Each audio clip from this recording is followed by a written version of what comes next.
gives us issues from time to time of coming apart. And when it comes apart, we not only lose water storage, but it costs us from $8,000 to $10,000 per incident to get it repaired. This will also replace the 2 pumping stations here in Letcher County that have aged out. We appreciate all the assistance from the governor, and thank you very much. Thanks to Judge Adams for the job he continues to do to rebuild in Letcher County. Our last announcement today is for the city of Jenkins, which is in Letcher County.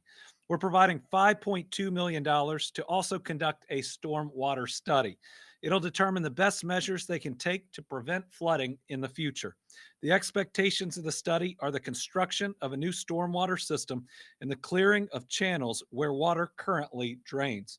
And today we're also announcing $1.4 million to the city of Jenkins to make improvements in the wastewater treatment plant in their town. The plant suffered damage during the floods. We're working with Jenkins to make the necessary repairs and to help our people in that city move forward. We have a video from Jenkins Mayor Todd DePriest about these projects. This is Todd DePriest, Mayor for the City of Jenkins, and we're here today to talk about announcements being made for the wastewater treatment plant and for our stormwater projects through the Community Development Block Grant Disaster Recovery. $1.4 million for the wastewater treatment plant is going to be used to upgrade the plant to help build capacity to make the processes better. And that's important to us because of the high ground site and the economic development piece with our industrial park. So we're tickled to have this announcement and be able to proceed with these kind of projects to make all that possible. Also today, over $5.4 million being announced to stormwater. Stormwater is important to us because with the floods of 22, we understood just how outdated that our stormwater pieces was in the city of Jenkins. So that's going to be a study to be able to look at what's needed, how can we put green infrastructure pieces into that, how can we increase the quality of water downstream from us, and how can we manage storms that we're bound to get in the future. And again, I'm just grateful for these announcements and these projects that are available through Community Development Block Grants, disaster recovery pieces. And we want to really thank Team Kentucky and all their support. It's been a long go. We got a while to go yet, but with their support, we're able to work on these projects and move forward. Also a shout out to Secretary Gray and his team that at District 12 that's kept the road safe here lately in these storms. And we appreciate everything everybody at the state has done. These are just a portion of 8 different grants being announced today for a total of $21 million. They'll each be listed in the press release that goes out right after the update. I also want to provide an update related to the recent winter storms. While I believe the response to them has been one of the best that we've seen in decades, we do have some sad news coming out of it. Tragically, the Kentucky Emergency Management and our Department for Public Health has now confirmed 6 deaths related to the ice and the snow we received from January 5th to January 11th. We lost a female in Spencer County due to an injury, and then we lost 5 men due to injuries or medical emergencies. They were from Breckenridge, Boone, Oldham, and Franklin counties. These losses are tragic to the communities these individuals lived in, tragic to their families. Each one of these Kentuckians is a child of God that will be missed by those around them. Brittany and I are praying for them and sending our love and support. I'm also sorry to report that many, if not most of these deaths were due to cardiac events from shoveling snow. And we talk about a lot of things during these storms. We talk about staying off the roads, which is probably the most dangerous. We talk about generator safety, which in the past has taken a number of lives. We now need to really start talking about shoveling safety as we move forward with any other winter events. We don't want to lose anybody else. So I want to encourage people as we move forward to shovel safely. This work is often dangerous, even if you might not think it is. Shoveling heavy, wet snow can cause back injuries and it can cause heart attacks. And it can also make it harder or it make it take longer for first responders to get to you if you have a medical emergency. We don't want anybody to push themselves too hard. In addition to dressing warm and staying hydrated, we need people to shovel smaller amounts of snow and to take frequent breaks, even if you don't think you need them. Look, I know everybody wants to get their driveway shoveled as fast as they can and to get it behind them. But when we lose, you know, 6 people to a storm like this, and we know some of it may have been preventable, we just want to make sure that people are careful. Again, when we get more snow or we face another one of these. So taking your time, doing it a little bit different could save your life. We care about you and we want to make sure that you stay safe in any other storm we see. And speaking of other storms or weather events that we could see, the next wave of cold weather is set to enter the Commonwealth. So the next few days, the temperatures are going to rise a bit, but we need Kentuckians to be aware that more cold weather is on the way. Starting on Sunday, we are expecting Arctic air to bring dangerously low temperatures that will remain until Wednesday. Areas of Kentucky can expect wind chill conditions to be in the single digits at or below zero. In other words, it's going to be really, really cold. It's going to be dangerously cold. Temperatures are expected to only reach a high in the 10s and the 20s and drop to single digits overnight.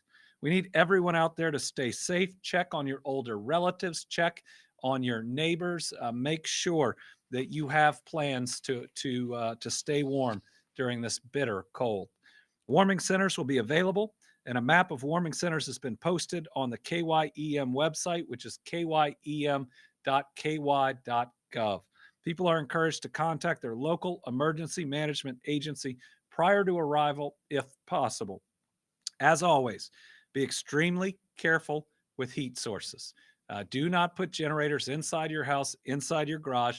They need to be 20 plus feet away from your structure or your doors. You got to make sure that your extension cord is graded for outdoor use, especially as we see some melting.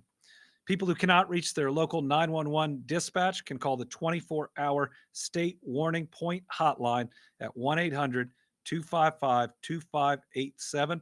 It should be only used if you're unable to contact local emergency services. So it's going to get really cold Sunday, really through Wednesday. So again, make sure you have power. Make sure that you're going to be able to stay warm during it. Bundle up significantly when you go outside, and if you need help, ask for it. Ask your family. Ask your local emergency management.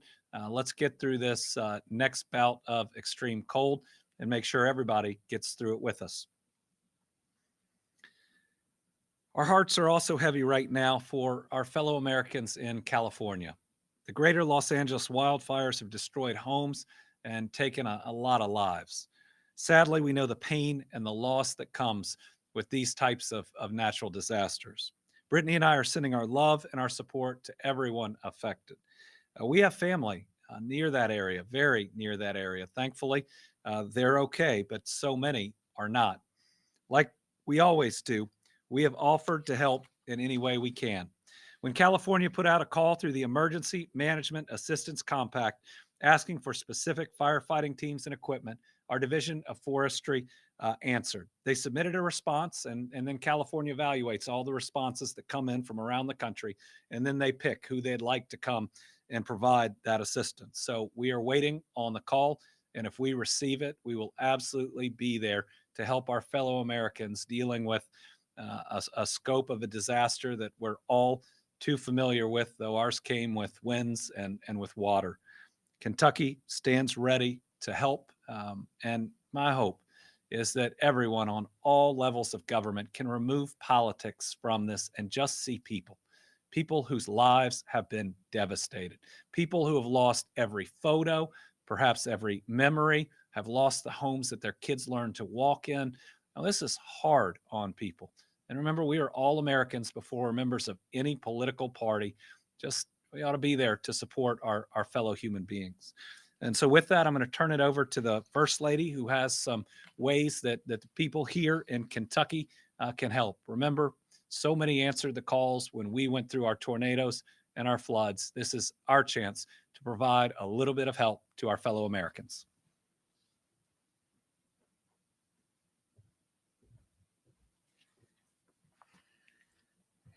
First, I want to echo what Andy just said. We're keeping our neighbors in Southern California in our hearts as they come to terms with the horrible disaster that is continuing to unfold.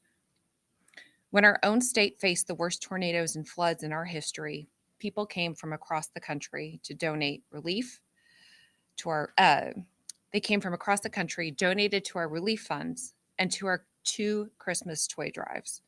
Now, Team Kentucky can pay it forward by supporting families impacted by the wildfires as they rebuild their lives. As First Lady and as a mom, my top priority will always be protecting children and families. Like Andy said, we had so much love and support come into us, and it's our turn to help. A couple of ways that you have the ability to help is to donating to organizations like the World Central Kitchen. They were instrumental in helping in our recovery efforts here in Kentucky. If you want to focus on assistance for young children, you can also support Baby to Baby. It's an incredible organization which helps distribute diapers and other essential items to families in need. Even before this disaster, half of American families with babies said they struggle to afford diapers. I know Andy and I remember the cost of diapers for 2 at one time. So it is not an inexpensive undertaking. For these parents, diapers are typically the 4th highest household expense after food, rent, and utilities. Baby to Baby products, including diapers, in-house. Let me start over. Baby to Baby produces diapers in-house at 80% less than retail cost. So when you donate directly to them, your dollar goes even further in helping babies get the care they need. Andy's and my faith teaches us that everybody is our neighbor, and we talk about that a lot. One small act of kindness has ripple effects that we don't even know about. Sometimes it can feel really overwhelming when there is a disaster as large as what LA is looking at, but everybody can do something. So please look into either World Central Kitchen, Baby to Baby, or another organization that you like. If you want to support any of the organizations I just mentioned, please visit their websites, which are on the screen. The country was there for Kentucky when we needed them, so let's be there for our countrymen and women in California. We know that disaster recovery is a marathon, not a sprint. We will be there for our fellow Americans every step of the way.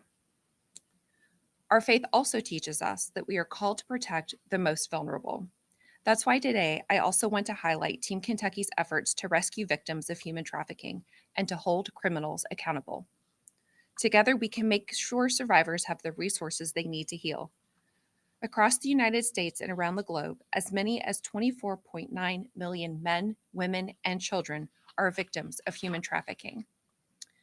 This horrendous crime is a modern form of slavery where people are exploited through violence, fraud, or coercion. It tears families apart and leaves victims fearful and hopeless, not knowing where to turn or whom they can trust. In January, we are recognizing Human Trafficking Prevention Month to raise awareness about this crime and educate the Kentuckians on how to recognize the signs and to take action. When Andy served as Attorney General, his office became the leading agency fighting this crime in Kentucky. He created the Office of Child Abuse and Human Trafficking Prevention and Prosecution. His office assigned staff to assist local law enforcement as they investigated this crime. They also trained thousands of individuals statewide to know the warning signs and report suspicious activity. His office also arrested a historic level of child predators. He also created the Survivors Council, which provided a way for survivors of violent crimes, including human trafficking, to advise and assist the office on issues that impacted them. I've been proud to advocate for survivors as a member of the National Coalition for the Prevention of Human Sex Trafficking, and our Kentucky State Police Troopers are dedicated to preventing and ending this crime in our state.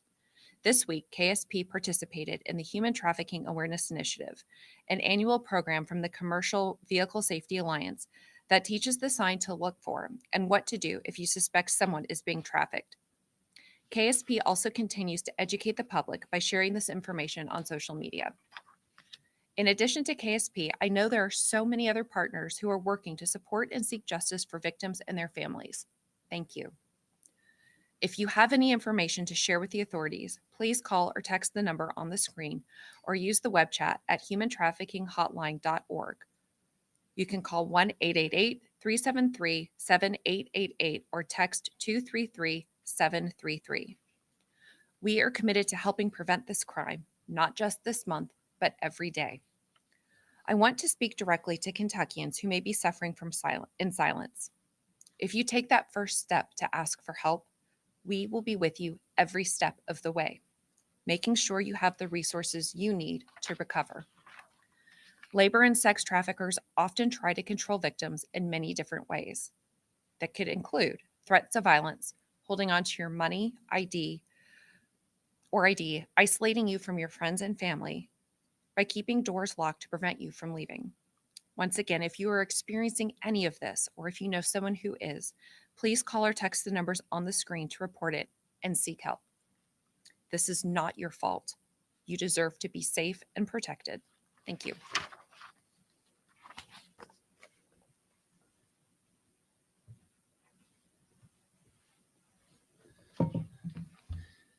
Today, I also want to provide a recap of my 6th State of the Commonwealth address that I delivered last Wednesday. I was happy to report that the state of the Commonwealth is strong and it's growing stronger. We're making progress like we've never seen before, and the rest of the country is noticing. Right now, all eyes are on Kentucky. And we've earned this attention through achievement and by getting things done for our people. We've broken record after record after record. And again, it's brought all of those eyes towards our work, seeing the great things that are happening in our Commonwealth. Over the past 5 years, we've announced over $35 billion of private sector investment in us in Kentucky. I'm proud to say that's the largest amount by far under any Kentucky governor.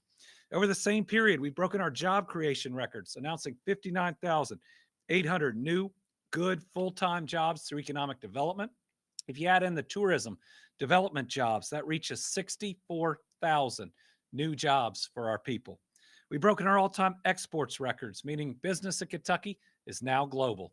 We've broken our tourism impact record in back-to-back years, and we believe we're going to break it a third straight year when 2024's numbers come in. At the same time, we've expanded access to healthcare and invested in cleaner water. We're building and repairing our roads and bridges. We're installing high-speed internet all across Kentucky. And we are keeping our promise to those that were impacted by natural disasters in both eastern and western Kentucky. Put simply, we're not looking at the same Kentucky anymore. That's why we're taking this historic moment to reintroduce ourselves to the world, to leave the stereotypes about Kentucky in the past, and to welcome people to our new Kentucky home, where the possibilities are endless and where we embrace new business, new chances to create and to grow together. And we keep talking about our new Kentucky home, where the pace of business is fast, but the pace of life is just right. A place where your business can be incredibly successful. And we think we're going to have some historic information on that in the coming weeks as well. But you can also live a good life. This is a place where you can provide hundreds of jobs and your employees all live in their own Kentucky home, something that should be and is special to many of the CEOs that are out there. Kentuckians have so much to be proud of, and the great part's how we got here, by finding common ground, by applying common sense, and then making things happen for our Commonwealth. During my address, I also issued this warning. We must stop the attacks on public education. It's time to stop the voucher nonsense, and it's time to focus on funding and improving our public schools. To do so, our educators need better salaries. We must be competitive with the surrounding states if we are going to recruit the best and our kids are going to get the best. Remember, many of our school systems, they're the number one employer in their region. When we underfund the salaries of our educators, we underfund so many of our own citizens. Our teachers, our educators, all of them deserve this raise, and our kids deserve it too. To do so, we must enact universal pre-K for all 4-year-olds. I believe this is one of the most important issues we're going to face in the 2026 budget session. Pre-K provides proven lifelong gains, and right now we're behind our surrounding states. We are less competitive. And when parents of young children are looking at other states and what they offer, they could see that there are more opportunities in many places, that they could save significant dollars. We talk about being competitive in so many different ways. Why wouldn't we want to be competitive with the opportunities for our youngest learners and for those families that are going through such an important time? And without universal pre-K, we're failing our kids. More than 54% are showing up for kindergarten unprepared. So to anybody that criticizes our public schools, 54% of our kids are behind before they ever step into a public school. And the only way to address that, the only way to make sure that everyone starts on solid footing is to enact universal pre-K. And folks, right now, what would that mean? It would mean 34,000 additional Kentucky children get these services each year. Flip that around. It means we got 34,000 Kentucky kids that aren't going to pre-K right now, whose families desperately want a better life for their kids but can't afford it. That's 34,000 kids that are essential to our future every year that aren't getting off to the start that we should want them to get off to. Universal pre-K is also the single fastest, most effective thing we can do to boost our workforce in every part of Kentucky. Universal pre-K provides that help to parents for every 4-year-old, regardless of where they live, even where there are childcare deserts. Doing this through our public schools ensures that there is relief. We've got so many young parents that want to get back into the workforce, but the cost of pre-K, plus its absence in many places, makes it impossible. You look at the number of federally funded childcare slots right now for 4-year-olds that would open up to 3-year-olds, and we'll get so many people back into our workforce at least 2 years earlier. So for all those employers out there who are looking at the most effective means to boost the number of people that are looking to come to work for them, this is your issue. This is how we make sure that your jobs are filled.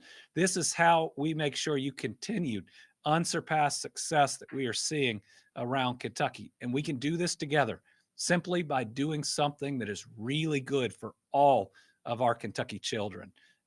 And sadly, it's gotten a little partisan, but how can we let partisanship impact how we're treating our 4-year-olds and getting them off to the start that they deserve? And I finally, in that state of the Commonwealth, talked about keeping our success going means we got to take how we live our daily lives as Kentuckians, how we treat each other, and apply it to Frankfort too. You know, Kentuckians are folks that help each other regardless of their politics, that don't yell at their neighbors simply because they have different opinions. Don't try to punish each other for doing what they think is right and doing their jobs. If we can take the pettiness, the vindictiveness, the theater out of some of the things that go on in and around state government, think about how much we can accomplish. Think about if we're not worried about who gets credit, and we have a good opportunity for our people. And that's why we show up every day, that the first thing we think about for any policy is not the politics, but will it work and will it be helpful? That's how we continue to push ahead.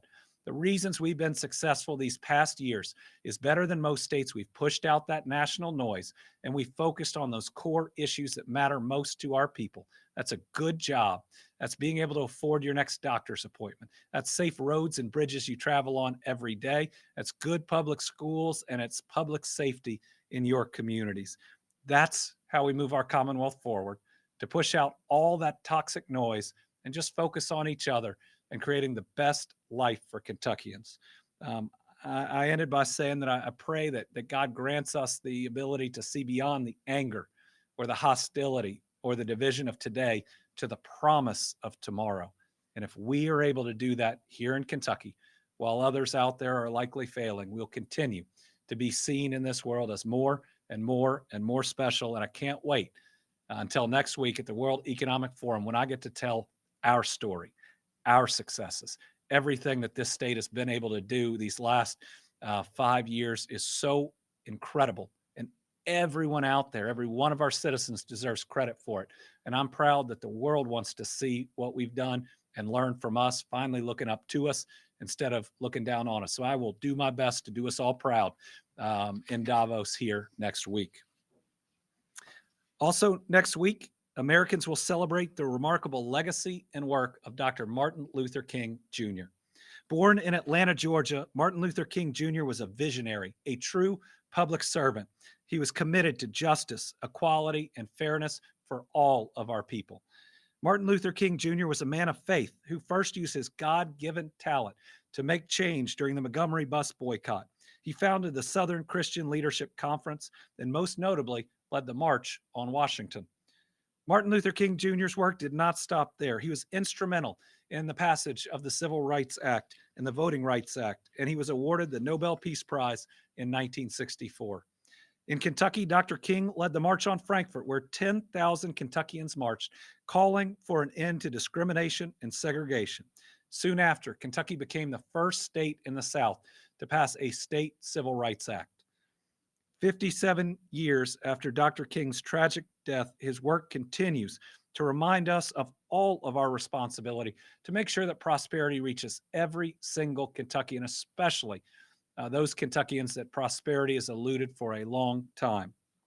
I understand that I will never be able to feel the historical and ever-present weight of racism, of inequity, of injustice, but I've promised and I continue to promise I will listen, I will work to hear, and I will work with those incredible leaders out there that have been doing this noble work for decades, and together we will be intentional and we will make change. As Dr. King once said, when one commits oneself to the noble struggle for equal rights, they make themselves a better person. They make a greater nation of their country, and they make a finer world to live in. And there is no more important mission than that. That's why in our new Kentucky home, we continue to take intentional steps so that all of us move forward together and no one is left out. Last year, we worked to establish Juneteenth as an executive branch holiday. The legislature might not be willing to pass legislation like so many states, red or blue or otherwise, have, but I was going to do my part to make sure we're doing the right thing. And I also signed an executive order prohibiting discrimination based on hairstyles historically associated with race in the workplace. Over the past 5 years, we've expanded healthcare in African American communities and signed legislation to support our HBCUs. Brittany and I are proud that when our kids graduate from high school, they'll graduate from an associate's degree with Kentucky State University, our only public HBCU. We opened Norton Healthcare's first hospital, the first hospital in West Louisville in 150 years. We removed the statue from Jefferson Davis in our state capitol because every child and every person that walks into that rotunda ought to feel valued and important. And we worked hard to get then Colonel Charles Young upgraded to general first through a posthumous promotion through our Kentucky National Guard. I was able to do that. And then President Biden made it official through the Army. So now, as we look back, having corrected a racial injustice of the past, the first African-American general in the history of the U.S. Army came from Mayslick in Mason County, Kentucky. And that's something we should all be proud of. In Scripture, we're told, let us be concerned for one another, to help one another, to show love, and to do good. When we work together, when we push out the hate and division, when we listen and we learn, when we are intentional with our actions and decisions, we can and we do make a difference. We still have a long way to go to make Dr. King's dream a reality. But as he said, injustice anywhere is a threat to justice everywhere.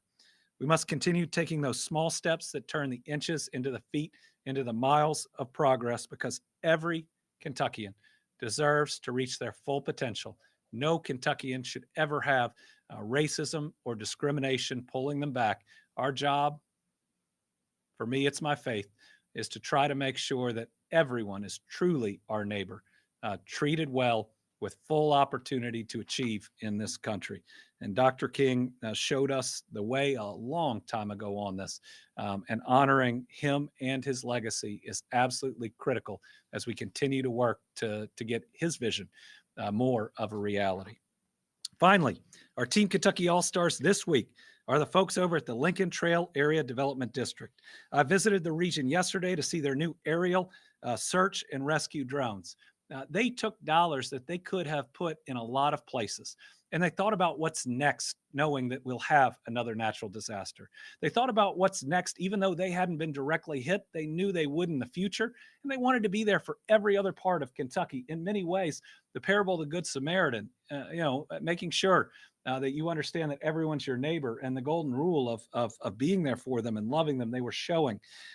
These drones are going to be able to help us in finding people who need help during widespread disasters. They can do thermal heat imaging to find people in places that may be hard. They can help us with the damage survey so that we can get disaster declarations sooner. And when they're not dealing with a major disaster, they can help find missing persons. So many different ways that these drones are going to help. The achievement was made possible because of teamwork. First, Daniel London and his team at the Lincoln Trail Area Development District, all the judges that make up the leadership of that area development district, the emergency managers, and those in the private sector. We had a bank that also helped in funding this. These are just acts of love that are also very smart ways to think about the future that help us to be better prepared. It was a great event, and just seeing so much of the community turning out, just wanting to do the right thing and to help people was really special. So congratulations, you are this week's Team Kentucky All-Stars. All right, we have 4 journalists. One is here with us in studio. We'll start with Carolina from WLEX. Governor, I have 2 for you today. The winter storms hit Lexington and Fayette County pretty badly.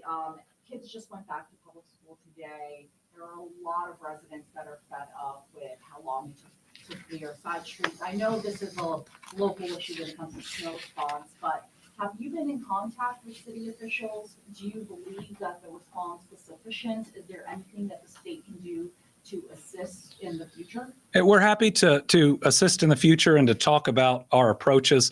I understand being frustrated parents with your kids not being in school, and I am a Fayette County Public Schools graduate. I hope both the city and Fayette County are both looking at this situation saying we need to get back in sooner in the future. What are all the steps that we could have or should have taken, even if we've just learned about them through this experience? How can we at least give confidence to the community and to parents of school-aged children that we're going to do better next time? I believe that's who Superintendent Liggins is. I know that's who Mayor Gorton is. But my hope, having not had a chance to speak to them on this yet, is that they're doing that work right now, and hopefully they can present to their residents and to their parents what types of extra steps can be taken in the future.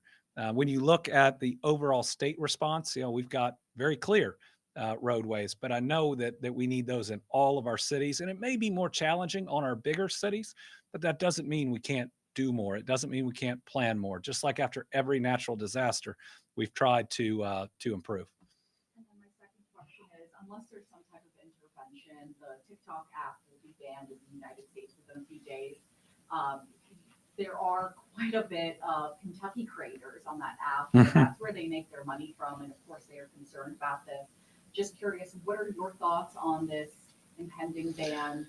Well, my hope is that there can be a fix with TikTok where the Chinese government isn't owning large portions or most of it and isn't taking all of that data for whatever use they want. I think we can both recognize that there are folks that really enjoy TikTok, folks that make their living on TikTok, and that the current structure of TikTok is against our national interests and could harm our national security, like so many things. It's not just black or white. And hopefully by this deadline, there will be something worked out where we don't have national security concerns on TikTok. So we're watching it very closely. Okay, next, Tom Latek.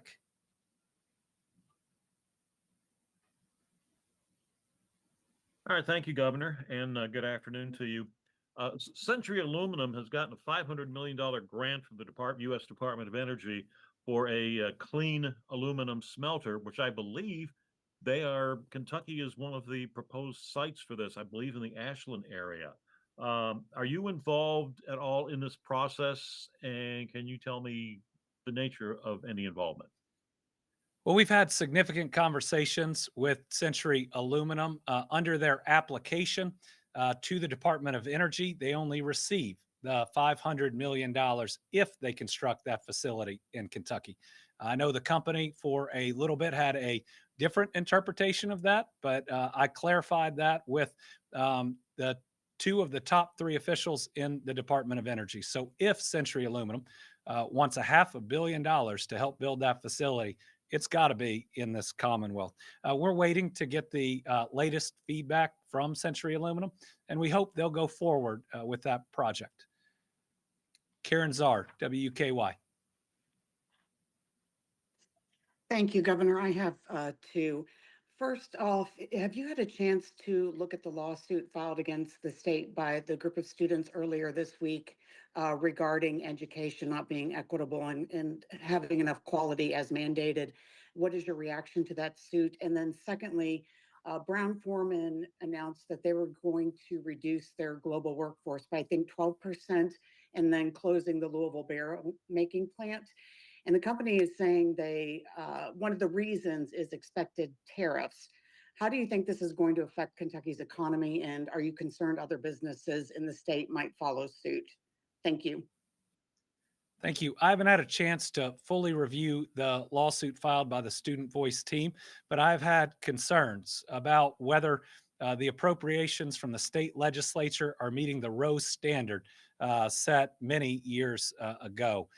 In Rose, Kentucky's then highest court said that our Constitution requires enough funding to provide a good education for all of our students statewide. And each of my budgets, we've asked for more funding. We've asked for more funding to go into salaries. We've asked for more funding to go into technology. We've asked for more funding so that teachers weren't having to pay their own continuing education. And the legislature has done less. So I think this is going to be a very important lawsuit, in the very least, to evaluate those appropriations by the General Assembly. And my hope is that they won't just immediately bristle, but they will look at what that law is, being lawmakers, and we will work to better fund each and every one of our public schools. My belief is that if there hadn't been so much time spent on trying to send public dollars to private schools, then maybe we could have already addressed this in a better way. But now Amendment 2 has been resoundingly defeated by over 30 points in Kentucky. Hopefully, that means that the majorities are ready to roll up their sleeves and say our job is to make our public schools the very best that they can be. And that's not interfering with their day-to-day operations, but making sure they have the resources needed to ultimately make things happen for our students. On the Brown-Forman side, this is an initial action. We may see some others in or around the industry. We saw during the first Trump administration that the tariffs that the Trump administration put out there on foreign countries resulted in a bourbon tariff from at least the EU. And we saw tens, if not hundreds of millions of dollars of impact on exports that the bourbon industry was just recovering from. Every indication I've seen is that if the Trump administration engages in these blanket pardons, if the Trump administration engages in the blanket tariffs that we are at least reading about, that we are likely to get another bourbon tariff. And that will be incredibly detrimental to our Kentucky economy. It will impact Kentucky in a way that it will impact no other state. And so a state, again, that voted for President Trump by 30 points will get hit incredibly hard. So my hope is the administration will see that and will be very surgical in these tariffs, will be willing to negotiate back and forth, and we'll work to ensure that we don't see those bourbon tariffs from other countries. But there's no question that we see the bourbon industry incredibly worried about the impact of any tariffs that might come out of the Trump administration and the retaliation that we'd likely see. I just close by saying that's not me being a Democratic governor versus a new Republican administration coming in. That's me being the governor of Kentucky, talking about a signature industry that's important to us, and that's me telling you the truth. Finally, Isaiah Kim Martinez.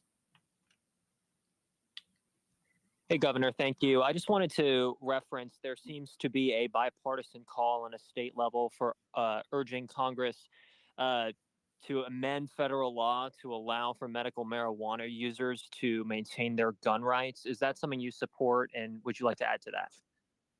Yeah, I think that originally this was unintentional, but it does appear that federal law that we cannot change restricts the gun rights of those that participate in a state medical marijuana program. I think the right way to deal with that is not just to focus on that issue, but to change the schedule of marijuana. Marijuana continues to be treated like it's fentanyl or one of these drugs that sadly take the lives of our people every day or every week. I mean, what we need to change is the overall marijuana policy by the federal government. And this is just one of a number of different impacts that we see with the federal government not changing, not accepting reality or where the future is versus the states who are moving into that future. Listen, veterans with PTSD, they deserve relief and they shouldn't have to forfeit any part of Second Amendment rights or any other rights that they have under Kentucky law or any other state law. All right, we'll be back in 2 weeks. We'll be at the World Economic Forum next week. We're going to try to provide as many updates from the World Economic Forum as possible.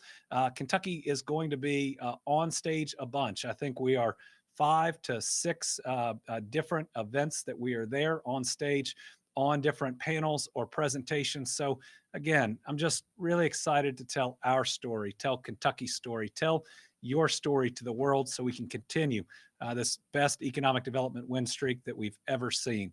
Wouldn't be going if I didn't think that we couldn't bring jobs home, if we couldn't bring opportunity home. And I'm really excited to share both the experience and I think all the interest and ultimate advancement that we're going to get out of it. So everybody stay warm, especially Sunday through Wednesday when it gets really cold. Take care of each other and be careful shoveling the snow and ice. Thank you all very much.